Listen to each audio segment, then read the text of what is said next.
Hi guys, it's Chloe and welcome back to my channel for another video. In this video I'm going to be doing some Halloween crafts which I got from my local craft store because we are now in October, so it's time to get the Halloween stuff out and the spooky season beginning soon. That's what I'm saying. And I'm going to call this Halloween. No, I'm not doing right. Forget that was cringy. But let's get started with our first thing, which is going to be a Halloween lantern. Which, I mean, it does look easy to do, but I am not going to be using the black lantern thing that comes with the cat. I'm going to be using an own lantern. Yeah, I'm struggling there. And yeah, there we go, got it. So now we can get this open and see all the contents that are inside this little kit, which I will be using most of them. Well, the black thing, no, we're not going to be using that, but at least they provided us with it, some crepe paper for covering up the blank spaces, some string which looks like it came off a whistle or something, I don't even know, and double-sided tape which actually does come in handy. But again, like I said, we're not going to be using the string or the lantern thing. We're going to be using this lantern which has just been lying about my house for quite some time, not being in use. It came from IKEA, which is actually very ideal, I didn't even know that. But yes, so let's use this lantern and get it cleaned up and make sure we get all the dust and dirt out of it because that's disgusting, and cleaning the glass as well. So I did print out these stencils which I will be using on top of the glass so you can see the shadows through it, which it gets a cool effect, but you'll see at the end. So I'm using double-sided tape just to stick them.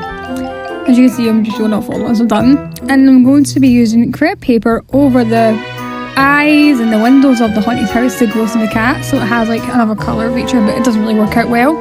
Haha.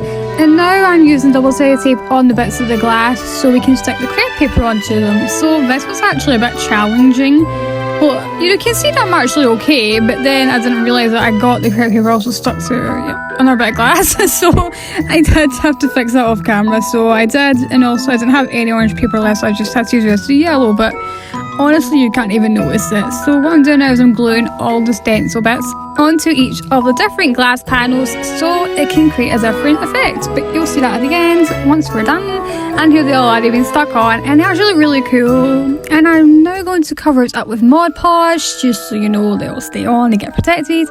And I just thought that the lantern needs a bit of, a bit of colour, so I'm using black glitter glue, but it doesn't really, you don't really see it. But anyways, here is the finished lantern, and I honestly think it looks so nice. The colours and everything just pop out together, and you will see at the end of the video how it looks with a little candle inside of it.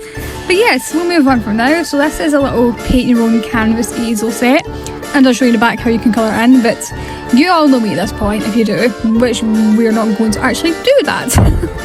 But let's just get out first of all. So here's our paintbrush, which we will not be using, the paints, which we'll not be using either, the canvas, which is actually a bit of plastic but still, and the canvas, which I will be covering up because we are not using this gong painting, I think, I don't know.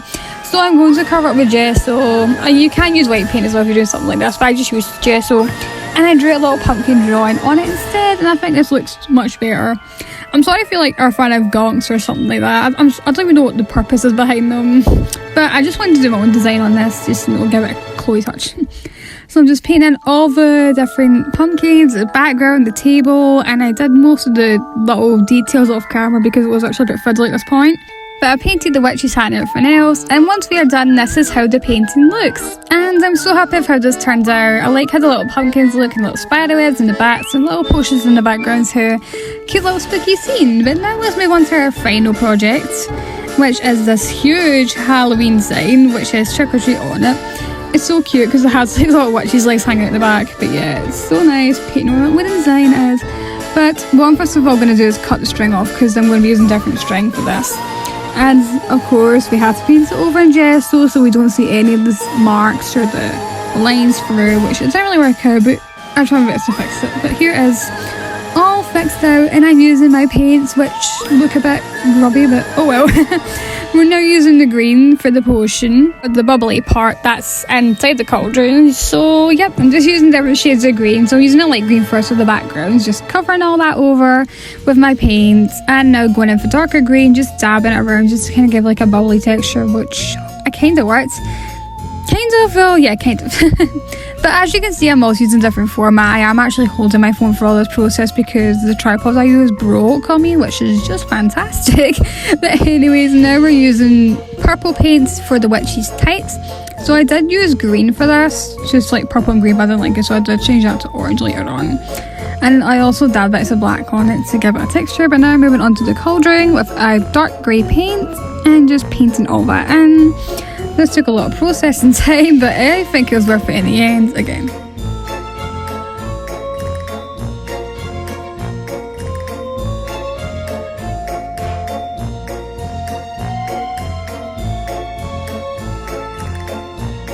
And of course, for the trick or treat words, I did go in with a dotting tool and use a gold paint to make it stand out, which I do also use the same gold paint on the shoes, which you will see later on. But now for our final touch, I'm using this Halloween glitter glue again, and I'm going to use it on the witch's tights and bits of the bubbles in the cauldron. Yeah, me just showing it off because I did most of the progress off camera again because I was using my hands to hold it. But here I'm putting the glitter glue on each of the tights using orange and purple. And I also did the bubbles on camera again because it was hard to hold my phone while I was doing this process. But here is the finished sign. So I added some gold ribbon to the top so it can hang on the wall. But I do like how this turned out, so spooky and so Halloweeny, or how Chloe-ny, I can't even speak now. But here is everything that we've done in today's video, the little lantern, the painting and the sign. And here is the lantern lit up. It looks so beautiful, and I just add like white stars to the top of the lantern. But anyways, hope you enjoyed the video. Let me know which project your favourite, and I'll see you in the next spooky video. Bye!